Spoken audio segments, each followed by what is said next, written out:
مساء الخير. وصفتنا اليوم طريقة عمل سلطة الباستا التركية.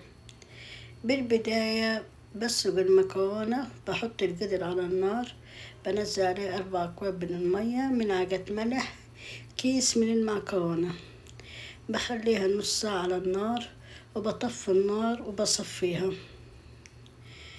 للسلطة طماطم، فلفل رومي أحمر، فلفل رومي أخضر، خيار وبصل أحمر، وننزل عليها المعكرونة المسلوقة.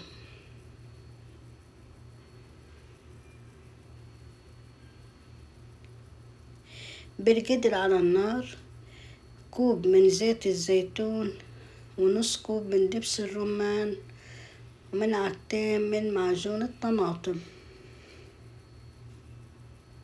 وبحركهم كويس.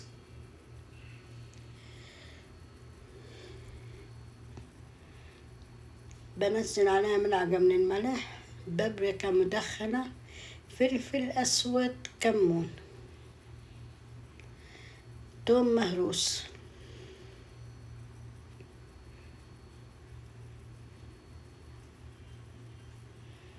ونقلب المكونات كلها مع بعض. وبنزل الصلصة. طبعا الصلصة بخليها على النار لمدة 5 دقايق، وبطفي عليها وبنزلها على المكرونة، وبنزل زيت الزيتون اللي بالقدر، ونقلب المكونات كلها مع بعض كويس.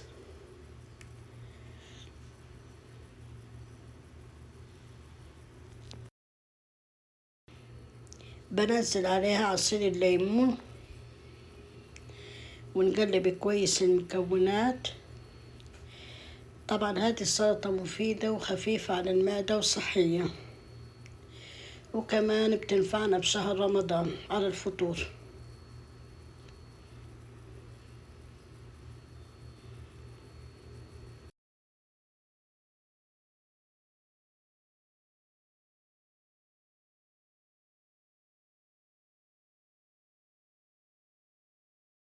بنزل البقدونس، ونرجع نقلب المكونات كلها مع بعض.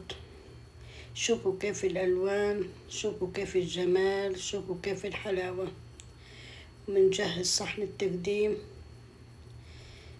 ما شاء الله طريقة التحضير سهلة وبسيطة وسريعة. شوفوا كيف الجمال. طبعا إذا عجبكم المقطع لا تنسوا اللايك والاشتراك وتفعيل الجرس ليصلكم كل جديد. وبالعافية عليكم. مطبخنا نار وشرار.